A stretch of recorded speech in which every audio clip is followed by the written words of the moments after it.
Yo, what's up, guys? Today I'm joined by the one and only, the man himself, Leighton Butler. And what's our topic today, Leighton? We're going to talk about how to make sure that we get more appointments showing up to meetings. Exactly. So, without any further ado, let's just dive right into the topic. Awesome. So, yeah, we're gonna be separating this into two parts. One part is gonna be for people who reach out to you. So it's like for more established agencies, and the other part is gonna be for when you reach out them. For example, you send out an email, you cold call them, you cold message them, how to increase those show up rates. So which one do you want to start off this video with? We'll do, because I know most people are probably just starting. They're the ones doing the reaching out. So we'll do that one. Right. And then we can move into the other one after, if that's cool. All right, let's get right into that. All right. So, hey guys, thanks for having me, Reinis. Pleasure to be here as always.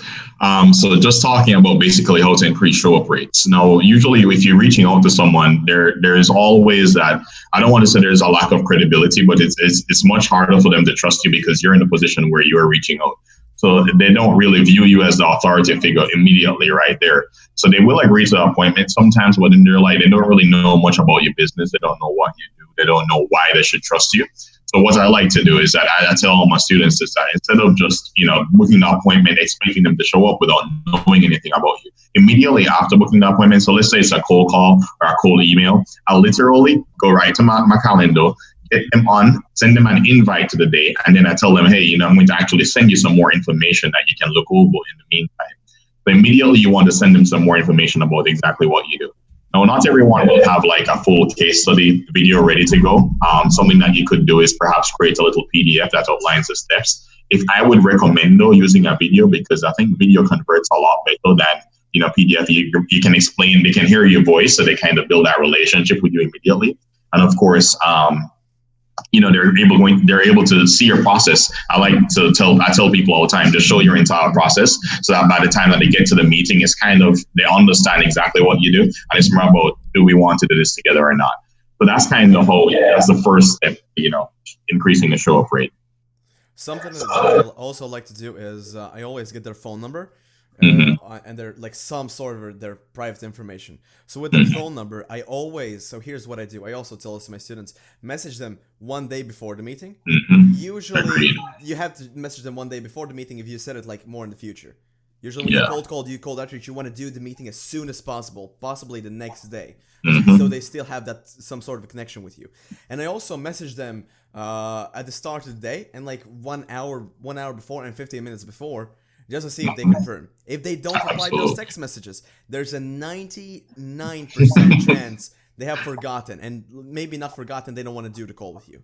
Exactly. So Agreed. A rule of thumb to look at to understand whether they're going to be hopping on a call or not. And I completely understand with what Leighton talked about, like, sending them over some more information, something to look at to build more relationship, build more trust. A quick question for you, Leighton. Do you recommend sending over a website? So if you have one, then sure, you can send them a website. So what I said when I said send them like a video or a PDF, what I actually tell a lot of my students to do is go ahead and build a funnel, which it doesn't have to be like a whole built up website, because if you send a website, you might have your pricing there, more, a lot of background info on your agency. You don't want them to get distracted by all of that. You want to send them a funnel that explains exactly what you do. And what I've actually started doing, which we have seen some success with, is actually asking questions in that funnel. So embedding like a type form or a survey form in that funnel and saying, hey, thanks. So in the video, we said something like, thanks so much for booking the call with us. Looking forward to our quick meeting. I know that you probably still have some questions about what exactly we do, and then I explain what exactly we do, and then say, thanks so much for watching. If you what would be helpful so that we can run through that meeting quicker. We have a little survey below. If you could just answer those questions before the time that we've scheduled the meeting for, that would absolutely help us get through it faster. So instead of like a website, a one-page funnel that has a video and maybe a survey asking a couple of questions, that can help as well. Yeah, and that's also making them invest time, which is really, really crucial, because here's like how a lot of pieces of marketing work. The more time you invest, the closer you feel to the other person who's on the other end, right? True. So it's the same as we're doing right here. We're both hopping on a call. We decided to hop on call, so it just brings us both closer to each other, right? As Yep. friends, partners, Not anything. too close, right? It's not too close. I know you have a wife, so I'm playing. I'm playing. But yeah, um, it's like because what you're doing mentally, you don't realize it when you're doing it. But what you're doing is that you're making them maybe small micro commitments to you. yeah, So first they commit to the time with you, then they commit to go and watch the video and learn more about your business. Then they commit to filling out the survey. So when you actually get them on the call, they're going to honor their commitment to initially show up on the call with you. And after they hop on the call with them, then they're going to maybe commit to being a client. So it's kind of like this series of micro commitments that you're taking them through, and then they're going to ultimately, the end goal is to get them to commit to being a client. So exactly. it all starts there. But yeah, that's definitely how you want. That's something that we've been testing recently with like having a follow-up funnel. So we tell them, hey, we're going to book an appointment with you, and then you're going to get an email invite, and then immediately saying a separate email that has, hey, if you want to see some more information, just watch this quick 10-minute video. And then it's a funnel that has a 10-minute video in there. So that's like a secret sauce thing. I give my students like the details on that, but that's some secret sauce that you can try and implement. Yeah, 100%. And these micro commitments, it's eventually what leads to the big sale, because the micro commitments, that's what you're doing during the meeting. That's what you should be doing during whatever you're cold calling, cold messaging, anything. They build. It's compound interest, right? You one, two, three, four, five, and then just goes into a huge commitment. Now, let's not talk about commitments much more. Do you have anything else to mention? On increasing show-up rates for meetings that are, from your outreach? Before? Yeah. So if you like booking a meeting, again, remember that they don't really know much about you and your business. So what you could do as well, and then if you're going to them, again, you're not really in the authority position as much. So what you could do to kind of build some authority is, and this is something that has been extremely effective for me. I literally, I like to send some testimonials or maybe like a case study. So this is different from the video notes. So I would send like a screenshot perhaps of a client's back end, of course, with their info blurred out, and say, hey, this is what, looking forward to our meeting, just to show you what we brought in for one of our clients 2 weeks ago. And you can show like a screenshot of some leads or, a client saying, hey, I can't believe this is actually working. You got me this much. I have a buyer and seller because I work in the real estate. So they will tell me, hey, man, I got like 3 deals out of that one lead that came in. And I'll screenshot it and send that to the prospect. And then they have a much higher likelihood of showing up. Yeah. But it's really, really effective. They trust you. They trust exactly. They start to put you in that authoritative position. Mm-hmm. Yeah. 100%. Pretty cool there. Now, I don't think there's anything much else to mention, or I want to add on to this for the cold outreach. Now let's talk when people schedule in a call with you. A quick note I just want to throw out before I give the word to you. What I always do, and this works perfectly, is just messaging them, emailing them with just a couple of questions. Yeah, absolutely. The same route. The only difference is I text them. That's the only difference. It's because I think, like, again, you could getting them to commit to those micro commitments. And then when you're asking them questions, especially if it's like, stuff about their business, or what I like to do is I like to get a little personal, and that kind of gets them to, it feels like they're talking to a friend. We're talking to somebody who is there who cares about them, instead of, hey, I can help you connect your business. How is connecting your business going to affect your life? So like I start asking questions like, why did you decide to get into real estate? Was it because you wanted to, get more freedom to spend with your family? And they'll start opening up to you. And that's even before the meeting. You can ask that in the meeting too, but I start asking some questions before the meeting, just texting them, A quick note I want to say, don't be afraid to duplicate questions. Just because usually these kinds of questions are more to build emotion, rather than like the actual information itself. Like the actual information, you're going to use it to close and to kind of push on some of their pain points, whatever.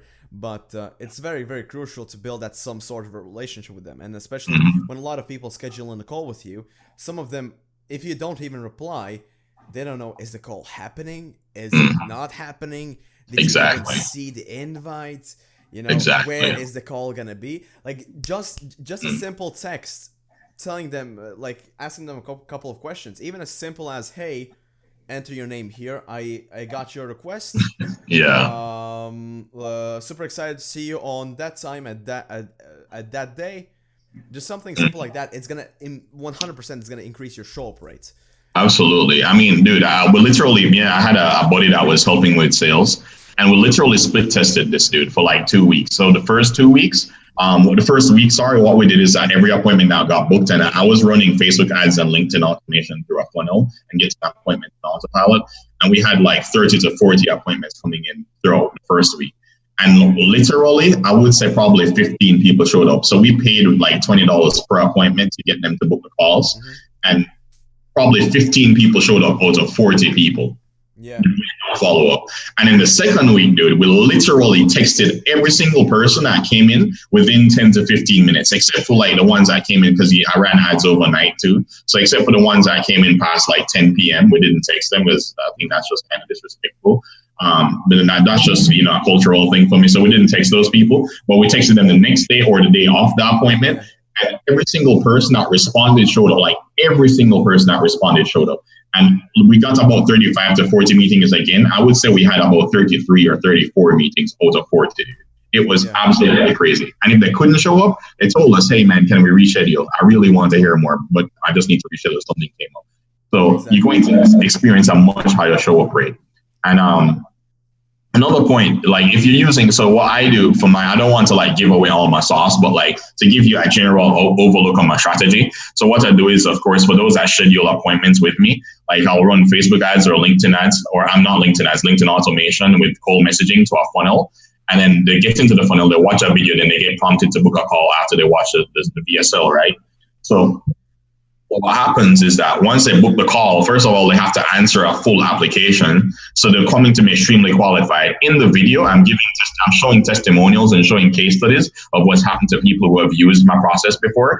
And sometimes I have screenshots in the funnel. I have screenshots all over of people that have used my process saying, awesome, dude, this is crazy.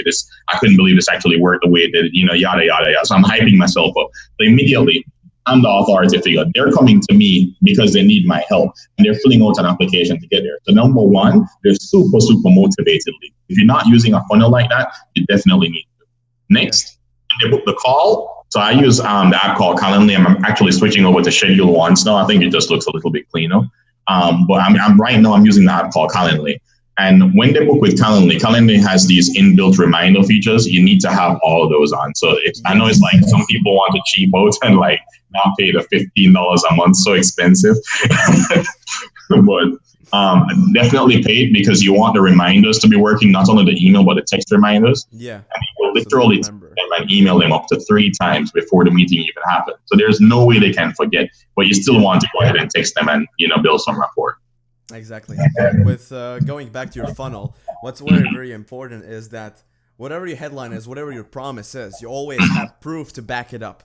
Like this is not with just SMMA. This is with in pretty much any niche out there. When they create a VSL or a funnel, a lot of times they're Leighton, you're not on video, so you don't see what I'm showing.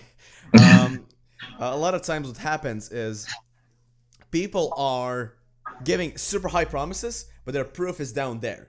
Yeah. And people don't trust them. They're not gonna schedule appointments as much and yeah. However, if you pull your promise lower, where it's either at the same level or even lower than your proof, you're gonna get people to trust you 100%. Yeah, absolutely. For VSLs, funnels, anything. Absolutely. I mean, if you think about it, like what those proof of results or those case studies are, they're really like reviews basically of your business. And if you think about like the biggest retailer online, Amazon, every single product that they go to, and I'm sure everyone buys off Amazon, and if you don't, it's probably in a country where Amazon doesn't sell, but most people buy off Amazon, right? And every single time that you go to Amazon to look for a product, the first thing that you do, number one, you're looking in the normal listing section. You're looking for the products with the best reviews. So if they come to your funnel, sorry? Of course. Yeah. So if they come to your funnel and then they watch the VSL and they're like, wow, this seems good, but they're not seeing any proof of what's going on. They're not seeing any case studies, any pictures of you, any, back end of Facebook or testimonials from clients or something like that. They're just not going to believe it. So you have to really, really give them that proof. You have to really do it. You have to. It's necessary. Exactly. Exactly. So is there anything else you want to mention about this? Um, Last words.